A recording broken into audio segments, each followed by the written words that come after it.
정용실의 뉴스 브런치.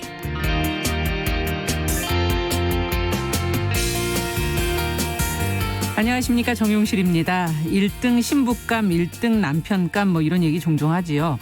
좋은 배우자 소리 들으려면 뭐가 뛰어나야 될까요? 지금의 우리 사회 전반적인 상황을 감안한다면은 뭐 경제력, 인성 이런 기본적인 거 말고요. 뛰어난 위생관념, 그리고 또 평등에 대한 섬세한 감각, 뭐 이 정도 조건은 들어가야 되지 않을까 하는 생각이 듭니다. 한 결혼정보업체가 1등 신부감을 뽑는 대회를 열면서 참가자들에게 키, 몸무게, 주요 신체 사이즈 같은 외모 관련 사항을 자세히 제출하도록 해서 곱지 않은 시선을 받고 있다고 합니다. 물론 1등 신부감의 조건이 외모라고 생각하는 분들도 있겠지만 요즘에 그렇지 않은 분들이 많아지고 있죠. 또 오래 살다 보면 그것만이 소중한 것은 아닙니다. 자, 1등 신부감이라는 말 자체에 대해서도 한 번쯤 생각해 볼 필요가 있을 것 같아요. 이런 대회뿐 아니라 어디에서든 시대의 흐름을 읽지 못하고 획일적인 기준으로 1등을 가리는 거, 이제는 좀 너무 시대에 착오적인, 좀 민망하고 그런 일이 아닌가 하는 그런 생각이 드는데요. 다양한 시대, 다양성의 시대, 이 사람들 각자가 가진 고유의 매력, 또 존재의 소중함을 발견할 줄 아는 그런 눈 밝은 사람들이 많아지는 그런 시대가 왔으면 좋겠습니다. 자, 9월 18일 금요일 정용실의 뉴스 브런치 문을 열겠습니다.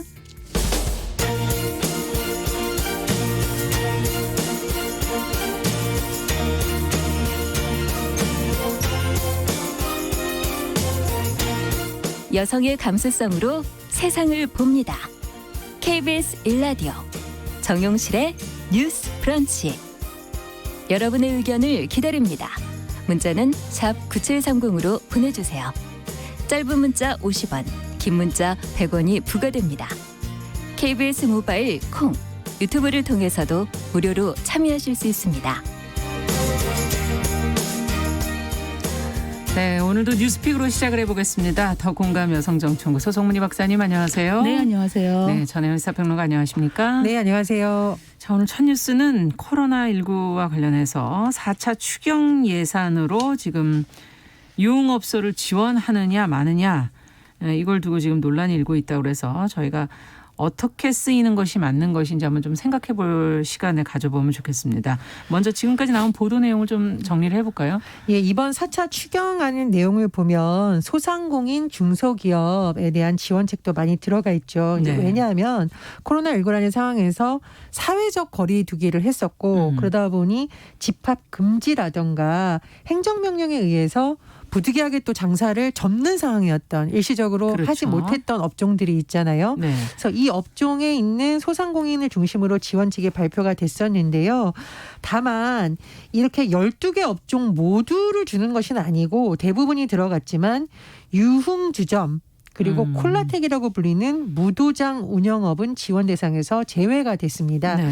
정부에서는 이제 국민 정서상 논란이 될 수 있는 곳은 뺐다라고 설명을 했었는데, 지금 일부 지자체의 경우에는 지자체에서 아예 이건 지원을 해야 된다라는 방침을 밝히고 있습니다. 네. 지금 예를 들어서 경상남도 같은 경우에는요, 국회에 유흥지점 지원 예산 반영을 건의하고 또 정부안대로 만약에 제외될 경우에는 도, 시군이 협력해 지원한다는 방침을 세웠다고 합니다.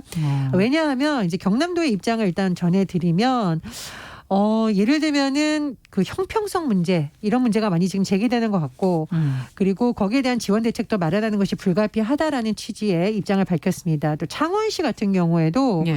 집합금지 행정명령으로 2주간 폐쇄되었던 업종을 차별 없이 모두 지원해야 되는 거 아니냐라고 입장을 냈고요. 거제시 같은 경우에도 만약에 유흥주점이라든가 무도회장 등이 4차 추경 재난지원금 지급 대상에서 네. 제외될 경우 시 자체적으로 지원하겠다라는 입장을 밝혔습니다. 근데 이 부분에 대해서 이제 그 경남 여성단체연합, 경남 여성회에서 기자회견을 해서 굉장히 강력히 비판을 했는데, 예. 예를 들면 유흥이라는 이름으로 인권을 착취하는 유흥업소에 대해서 이렇게 하는 것이 시대착오적이다, 철회해야 된다라고 주장을 하고 있고요. 여성의 당에서도 2차 재난지원금 대상으로 유흥업소 제외를 유지한다는 것은, 그러니까 유흥업소를 제외하는 건 상식적인 것이다. 오히려 이것을 지원하는 것이 문제가 있다. 이런 결정을 한 지자체는 즉각 철회해라, 이렇게 네. 주장하고 있습니다. 예. 자, 그러면 이거를 어떻게 봐야 될지 두 분의 입장을 좀 들어보죠. 이게 참 어떻게 보면 난감한 주제일 수가 있습니다. 예. 실제로 유흥주점이라고 얘기하는 것과 단란주점, 감성주점, 헌팅 포차 이렇게 비교했을 때 이 과연 차이점이 뭐냐 이런 얘기를 많이 하시는데 예. 일단 노래와 술까지만 가능한 게 단란주점이죠. 근데 유흥업소나 유흥주점은 거기에다가 춤을 출 수 있고 우리가 흔히 얘기하는 유흥 접객권을 둘 수 있는 네. 허가를 받아서 둘 수 있는 게 유흥업소인데 지금 힘든 시기에 사실 뭐 돌봄의 사각지대 어제 가슴 아픈 얘기했습니다만 그렇죠. 정말 도움이 절실히 필요한 곳, 지원이 필요한 곳이 많은데 네. 유흥이라는 말 자체가 일단 뭔가 국민 정서상 이런 곳까지 우리가 지원해야 되냐 이런 것 때문에 아마 정부가 이번에 유흥주점과 콜라텍을 뺀 것 같습니다. 그런데 네. 문제는 이 유흥업소나 유흥주점을 운영하시는 분들 역시 자영업자이고 또 정부의 방역 대책에 맞춰서 그동안 2주 혹은 그 이상으로 문을 닫았던 위험시설로 해가지고요. 그래서 똑같이 어떻게 보면은 생계에 문제가 있을 수 있는 자영업자이다라는 측면은 또 생각해야 되는 부분이라 참 어려운 주제다. 네. 그래서 지금 여성단체에서 이제 유흥업소나 유흥주점에서 뭐 성착취가 일어나고 있고 이런 문제를 제기한 거에 대해서는 공감되는 부분이 있습니다. 그런데 문제는 유흥업소도 다양한 종류가 있기 때문에 정당하게 허가를 받고 또 불법 뭐 성매매나 성착취를 하지 않는 유흥업소가 있을 수 있기 때문에 이런 부분을 조금 더 세밀하게 들여다보고 지원 여부를 결정하는 것도 어떻겠는가 이런 생각은 좀 들었고요. 네. 또 한편에 걱정이 되는 거는 만약에 문을 닫으라 그래서 문을 닫았는데 전혀 지원이 되지 않았을 때 생계를 위해서 이분들이 불법 영업을 한다면은 오히려 방역의 효과에 실효성 부분이 더 떨어지지 않겠나 사실 이런 좀 걱정되어서 이런 부분은 조금 더 논의가 되어야 되지 않겠나 생각이 들고요. 또 시군구마다 어떤 곳은 유흥업소가 이제 보통 유흥주점이나 흔히 유흥이라고 하지만 이런 형태의 자영업이 자영업자의 또 많은 부분을 차지하는 데도 있기 때문에 당장 그분들의 생계에 문제가 있을 수 있다. 그래서 조금 더 네. 논의는 필요할 것 같습니다. 예. 근데 이제 정부에서 하는 정책 브리핑을 제가 좀 찾아봤습니다. 그래서 이 지원 기준이라는 것은 기존에 그럼 어떤 기준이 있다면 논란이 좀 덜 되지 않을까. 이게 이제 자의적으로 정부가 했을 경우에 논란이 되는 거잖아요. 그렇죠. 그래서 소상공인 지원이 기준이 되는 그 기준이 있습니다. 그러니까 소상공인 정책자금 융자 제외 대상 업종 세 가지인데 첫 번째 사회통념상 지원이 곤란한 유흥 도방 업종이라고 되어 있어요. 사회통념상 지원이 곤란하다라는 거고 두 번째 변호사, 회계사, 병원 등 전문 직종 세 번째는 고액 자산가 등이 포함된 부동산 임대업자. 네. 그러니까 이건 이제 코로나19뿐만이 아니라 일반적으로 우리가 소상공인 지원을 할 때도 제외되는 업종이니까 아마 그 부분을 많이 정부에서 참고를 한 것 같고요. 그러면 단란주점은 왜 들어갔냐? 또 이 부분이 논리가 되는데 단란주점업이 식품위생업상 유흥주점업과 달리 구분되어 있습니다. 어떤 점이 다른 겁니까? 그러니까 예를 들면 단란주점 같은 경우에는 보통 술을 주로 판매하는 곳으로 지금 법적으로 구분이 되어 있고요. 네. 일반 음식점에서도 식사와 주류를 판매하는 음식점을 말하는데 예. 식품위생업상 유흥주점이라고 할 때는 주류를 조리 판매하는 영업인데 유흥 종사자를 두거나라고 아예 명시가 되어 있습니다. 손님이 노래를 부르거나 춤을 추는 행위가 허용되는 영업. 그리고 그 시행령 22조를 보면 유흥금 종사자란 뭐냐. 네. 그냥 배달해 주는 사람이 유흥 종사자냐 그렇지 않습니다. 유흥 종사자란 손님과 함께 술을 마시거나 노래 또는 춤으로 손님의 유흥을 돋우는 유흥 접객원이라고 되어 있죠. 그래서 지금 이제 모 국회의원도 그 유흥주점이 제외된 것에 대해서 이 접객원을 허용하는 유흥주점까지 만약 지원을 한다면 이게 사회적 합의가 되겠느냐. 그리고 이게 재난지원금이 어쨌든 어려운 취약계층부터 하자라는 공감대가 많은데 네. 오히려 더 논란이 일으키지 않냐. 아마 이런 부분이 좀 일단 반영이 된 것 전제가 같습니다. 국가가 빚을 내서 이번에 4차 추경 예산을 하게 되는 거고 우선순위를 어떻게 정하느냐. 모두를 다 줄 수는 없기 때문에 이번에 선별 지원을 하겠다라고 했기 때문에 기준을 그럼 어떻게 마련할 것이냐. 자, 조금 더 얘기를 들어보죠. 두 분 얘기를. 예. 사실 뭐 노래 연습장 같은 경우에는 이번에 지원을 받죠. 그런데 노래 연습장은 법적으로 3종으로 분류가 돼서 노래만 가능합니다. 그럼에도 불구하고 기존의 노래 연습장에서 불법 도우미 이런 얘기 많이 기사가 났지 않습니까? 불법 영업을 한 거군요. 불법 영업을 하는 것들. 그러니까 제가 말씀드리는 거는 이런 분류가 되어 있지만 그거를 약간 불법으로 운영하는 이런 부분들에 대해서는 아까 유흥업소도 아까 말했던 어떤 인권 유린적인 유흥 접객원이 다 불법은 아니지만 합법적으로 직업으로 하시는 분들도 있지만은 만약에 어떤 성매매나 성착취에 관련되어 있는 부분이라면 이거는 엄연한 불법이기 때문에 상시적인 점검과 조사가 필요한 부분입니다. 그래서 이런 부분에 대해서 유흥업소를 조금 더 세분화해서 정말 이런 합법적인 범위에서 하고 생계가 곤란한 분들은 지원 부분에 대해서 완전히 빼는 것에 대해서는 조금 한 번은 고려해 봐야 되지 않겠나 이런 생각이 듭니다. 정부 차원에서 못한다면 지자체에서 그 지자체의 특성에 맞게 하는 것조차 맡기는 좀 힘들지 않겠나 이런 생각이 듭니다. 근데 이제 재난지원금이라는 것 자체가 재난으로 인해서 가장 어려운 층부터 하자라는 공감대는 많이 형성된 것 같습니다. 네. 그래서 뭐 이런 업종에 대한 비난을 가지고 하려는 것이 아니라 접근법을 일단은 조금 더 어려운 사람들을 중심으로 해야 되고 그리고 대신 이분들하고는 뭐 간담회를 한다거나 해서 국민 정서상 어려운 부분이 있다. 특히 재난지원금으로 주는 것은 좀 문제가 있다. 막 앞으로 어떤 점이 뭐 법적으로 국민 정서상 맞는 것이냐. 저는 이렇게 풀어가야 되지. 그러면 반발하니까 여기도 재난지원금 준다라고 하면 또 다른 쪽에서 또 반발도 일어날 수가 있거든요. 예를 들면 취약계층인데도 또 제외됐던 사람들이라던가 아슬아슬하게 뭐 100만 원, 200만 원 차이로 제외됐던 문제도 우리가 다뤘었잖아요. 그래서 이 부분은 지자체들이 좀 더 신중하게 접근해야 되지 않을까 그런 생각이 듭니다. 네, 지금 앞서 얘기해 주신 것처럼 불법 영업을 한다든가 또 합법적으로 운영을 한다든가 이런 부분에 대한 어떤 불이익이라고 그럴까요? 그런 것도 좀 그 후에 좀 있어야 되지 않을까 하는 그런 생각도 들기도 하고요. 네.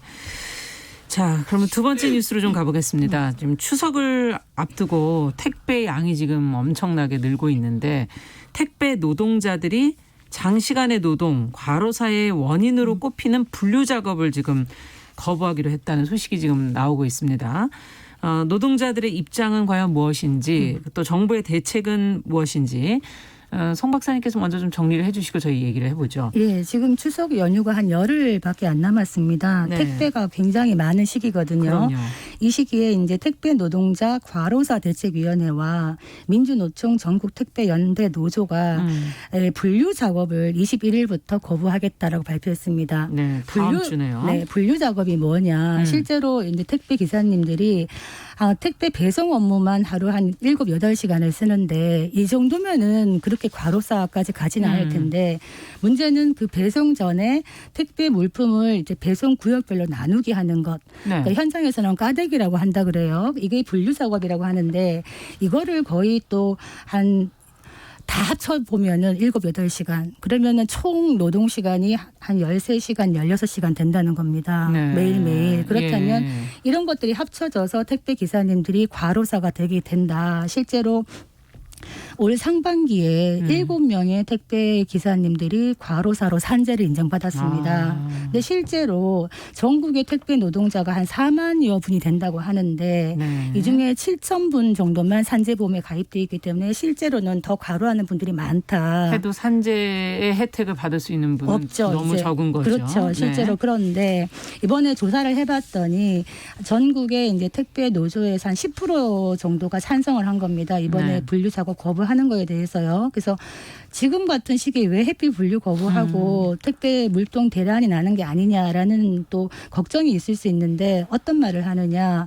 분류 작업을 거부하는 거는 죽지 않고 살기 위한 택배 노동자들의 마지막 호소다. 이렇게 말을 합니다. 여기가 이렇게 되니까 정부와 택배 업계가 이제 불끄기에 나선 거죠. 네. 그래서 추석이 이제 성수기인데 이 기간 동안에 하루 평균 한 10,000여 명 정도의 지원 인력을 투입하겠다라고 얘기를 했고 특히 심야 배송 이런 거 안 하도록 하겠다. 그렇죠. 네, 늦은 시간까지 하는 거 예. 맞고 또 택배 기사님들의 건강검진 전문 의료 상담 지원 이런 것도 하겠다라고 지금 얘기를 하고 있는데 이런 것들이 실제로 택배 기사님들에게 어느 정도 업무 부담량을 줄어들 수 있을지를 보고 지금 택배 노조에서 앞으로 향후 방향을 결정하겠다라고 합니다. 네, 지금 산재 보험에 가입된 분의 숫자도 너무 미미하기 때문에 이런 부분을 제도적인 부분들이 지금 보완돼야 될 부분들도 꽤 있는 것 같고요. 어쨌든 누구든 좀 인간적인 환경에서 일할 수 있는 여건을 만들어주는 거는 상당히 중요할 것 같은데요. 두 분의 의견을 좀 들어보죠. 그 올해 8월 14일 날 처음으로 택배 없는 날을 이제 그랬었죠. 도입을 했었잖아요. 예. 그래서 뭐 일부 업체들은 또 이걸 안 해서 논란이 되긴 했습니다만 그래도 휴식을 보장하는 날을 합의안 안에서 만들어졌다라는 건 굉장히 의미가 있는 거죠. 이 택배라는 것이 뭐 경쟁을 서로 하기도 하고 또 물량이 많으면 더 많이 벌 수 있다는 인식이 있다 보니까 과로를 해서 아까 말씀해 주셨듯이 7명이 과로사로 사망하는 이런 현상이 지금 일어나고 있습니다. 그래서 이 노동자들의 어떤 휴식권을 보장하기 위한 논의는 좀 계속 되어야 된다고 보고요. 전 좀 깜짝 놀랐는데 우리나라 택배 산업이 지금 28년 정도 역사가 됐다고 해요. 그런데 오래됐나요? 굉장히 오래된 거죠. 네. 그런데 택배 없는 날 해서 하루 쉬는 날. 뭐 1년에 한 10번 쉬는 것도 아니고 이날 하루만큼은 택배 없다라고 한 게 올해 처음 8월 14일 날 됐다라고 하니까 사실은 굉장히 늦은 겁니다. 그러네요. 그래서 이런 생각이 들었어요. 만약에 이분들이 뭐 정규직 어떤 회사에 노동되는 형태의 근로자라든가 그런 부분이었다면 오히려 이게 빨리 도입이 됐겠죠. 그렇죠. 그러니까 사실은 법의 사각지대에 있다 보니까 휴식이 하나의 권리이고 다 같이 그것을 요구해야 되고 안전도 회사에 요구해야 되고 이런 목소리가 나오지 못했던 겁니다. 그래서 앞으로 뭐 정부에서도 나서도 업계에서 뭐 간담회도 하고 뭐 자율운영원도 만들고 한다라는데 올해를 좀 계기로 이렇게 휴식과 안전을 하나의 권리로서 보장할 수 있는 제도적 장치나 업계 내부의 자율적인 준수 규약 이런 것이 좀 많이 만들어졌으면 합니다. 네. 지금 추석 코로나뿐만이 아니라도 추석이고 지금 수학기이기 때문에 안 그래도 택배 물량이 많은 시기인데 코로나 때문에 평상시보다 엄청 많이 늘어 있는 상황이죠. 그렇죠. 사실은 택배 기사님들도 노동자라고 봤을 때 우리가 살기 위해서 일을 하는 것인데 일하다가 죽으면 안 된다. 그렇죠. 이거는 모든 노동자에게 해당되는 게 아닌가 싶습니다. 그래서 지난달 14일에 택배 없는 날을 정했는데 사실은 그날 하루만이라도 좀 쉬셨으면 좋겠다라는 마음인데 또 어떤 분은 오늘 하루 쉬면 내일 더 많아지는 게 아닌가 이런 걱정을 하시는 분도 있어서 참 마음이 그랬습니다. 그래서 지금 실제로 택배기사 한 분이 하루에 한 255건의 배송을 한다 그러는데 분류 작업은 사실은 택배 회사에서 거의 거대 택배사들이 있지 않습니까? 분류 작업하는 분들은 별도로 고용을 한다든가 뭐 별도로 알바를 쓴다든가 이게 분리가 돼야 되는 것이죠. 그래서 공짜로 분류를 하는 거에 7, 8시간을 쓰는 거는 앞으로는 근본적인 대책이 필요하겠다. 노동 시간에 해당되는 것을 들어가지 않습니다. 들어가지 않는 거죠. 임금을 안 받고 일을 하게 되는 거지 않습니까? 그러니까 주 52시간제를 엄격하게 적용을 한다면 이제 불법인데 지금 그런 사각지대에 놓여 있는 불법이냐 아니냐 따지기 굉장히 어려운 곳에 놓여 있는 거죠. 그래서 지금 대책 마련을 계속 요구하고 있는 거고요. 지금 그 택배 노동자 설문조사 그 택배 노동자 과로사 대책위원회가 지금 만들어졌는데 거기서 설문조사 결과를 발표했는데요. 올해 1월에서 8월 이 택배 노동자들의 주간 평균 노동 시간이 상상을 초월합니다. 71.3시간이었습니다. 그러면 이게 지난해에 우리 노동자 평균하고 비교해 봤더니 2배 가까운 수치라고 해요. 다른 사람들에 비해서 2배로 더 장시간 일을 하고 있다는 거는 사실은 사람이 육체적으로 정신적으로 한계를 넘어선다는 수치거든요. 밀어붙여서 너무 일이 많아지는 거죠. 그렇죠. 그리고 그러면 물량 많아지니까 돈 많이 벌겠지라고 하는데 박사님이 아까 잘 설명을 주셨는데요. 분류 작업하는 거는 사실 이분들이 그만큼 시간과 노동을 들이지만 포함되지가 않습니다. 이런 여러 가지 문제가 있기 때문에 구조적 차원에서 올해 하나하나 풀어가는 좀 계기가 됐으면 합니다. 그러니까 주 52시간 기준을 이 택배 기사님들은 특수 형태 근로사이기 때문에 제한을 받지 않습니다. 그래서 이런 일이 가능해진 건데 앞으로 택배 회사들이 분류 작업은 별도의 인원을 투입할 수 있도록 정부가 사실은 좀 지도를 할 필요가 있다. 장시간 노동 방지를 위한 현장 지도를 고용부가 꾸준하게 해야 되는 부분이다. 이렇게 보여집니다. 자, 앞으로 좀 어떤 개선책이 더 나오게 될지 저희가 계속 좀 지켜보면서 이 뉴스는 확인해 보도록 하죠. 자, 마지막 뉴스로 오늘이 청년의 날이에요. 코로나19로 인한 우울이 지금 청년을 덮치고 있어서 이 청년의 날이 무색하다는 생각도 들기도 하는데 그중에서도 또 여성 청년층에게 더 악영향을 미친다는 보도가 최근 나오고 있어서 저희가 주목해 보고 있거든요. 어떤 내용인지 들어보면서 저희가 생각을 좀 해보죠. 일단 사실 이게 그 자살 같은 경우에는 굉장히 보도를 저희가 좀 신중하게 전해야 됩니다. 그래서 미리 좀 말씀을 먼저 드리냐면은 우리나라가 자살 예방 상담 전화가 있어요. 1393, 희망의 전화 129. 청소년 전화 1388 이렇게 많이 있으니까 네. 이 소식을 접하고 나도 우울하다 하시는 분들은 좀 상담을 적극적으로 받으시고 다만 이 소식을 전하는 것은 우리가 사회적으로 이런 문제가 제기되고 있으니까 좀 한번 대책이 필요하다라는 차원에서 전해드린다는 걸 미리 말씀을 드립니다. 네. 지금 이제 국가적 재난 상황이죠, 코로나가. 그런데 이런 후에는 보통 자살률이 전세적으로 증가한다고 합니다. 왜냐하면 그렇겠어요. 사회적 우울감이라든가 경제적 위기라든가 이런 것이 영향을 미치는데 지금 우리나라를 살펴봤더니 유독 여성의 자살 사망이 급증하는 수치가 나타나고 있다는 겁니다. 그냥 코로나로 인해서 전반적으로 그런 건 아니고. 물론 이제 그런 통계도 있는데요. 네. 지금 중앙자살예방센터에서 나온 통계를 보면 올해 1월부터 6월까지 여성 자살 사망자 잠정 진대 1924명이에요. 1924명. 네. 지난해 같은 기간하고 비교해 봤더니 지난해 이 기간은 뭐 코로나 상황이 아니었다고 볼 수 아니었죠. 있죠.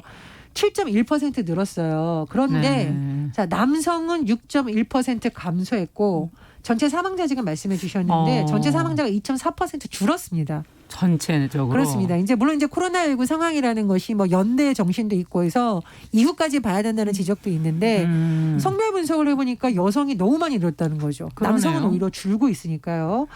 그리고 이게 지금 1987년부터 통계를 작성한다고 하는데요.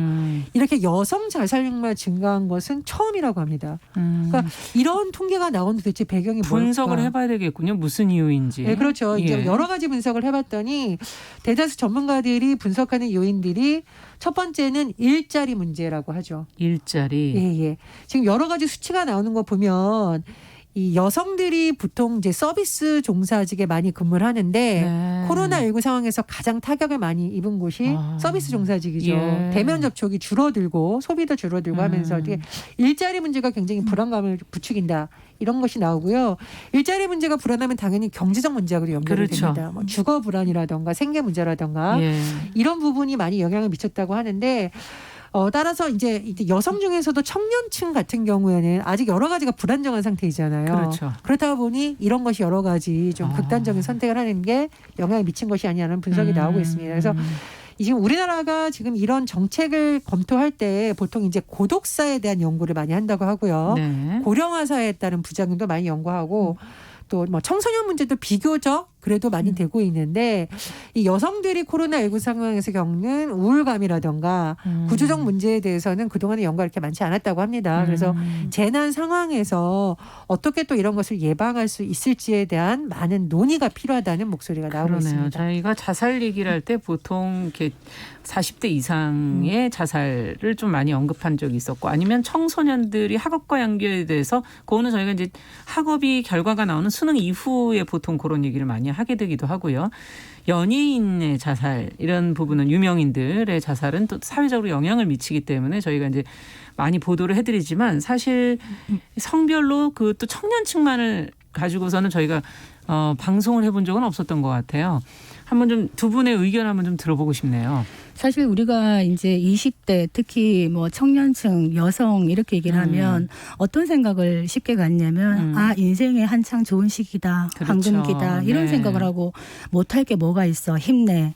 열심히 해봐. 버텨봐. 이런 얘기를 쉽게 던지는데 사실 요즘 20대 굉장히 많이 힘들고 그렇죠. 열심히 노력하고 나름대로 정말 열심히 노력하고 버티면 언젠가는 좋은 날이 오겠지라는 희망이 있다면은 사실 이런 끈을 놓기가 쉽지 않은데 네. 문제는 지금 당장의 수입이 영원이 된다든지 이런 공포가 계속적으로 지속이 되고 실업률이 계속적으로 올라가다 보면 현실에 대해서 단순한 불안이나 공포를 벗어나서 거의 좌절하거나 그렇죠. 자포자기하게 된다. 이것이 바로 원인 중에 하나가 아닐까. 결국은 아까 말씀하셨던 생계 문제, 일자리 문제 이럴 텐데 단순한 우울감만으로 이런 선택을 하긴 힘들 것이고 문제는 근본적인 대책을 세워야 된다. 특히 20대 여성 청년 같은 경우에는 정부가 지금 2019년 9월부터 그 정부가 주재하는 자살 예방 정책위원회를 신설을 했는데 네. 여기 지금 20대 젊은층 여성에 대한 규정이나 배려가 없습니다. 그만큼 이 부분에 대한 심각성을 어떻게 보면은 깨닫지 못하고 있다는 그랬겠죠. 것인데 예. 특히 여성 1인 가구는 뭐 가족으로 보호를 받을 수 있는 뭐 세대주로서 뭐 가족을 책임지는 입장이 아니다 보니까 아무래도 그런 어떤 지원에서도 많이 빠져 있고 당장 뭐가 제일 힘드냐 20대한테 물어봤더니 주거비가 너무 많이 나간다.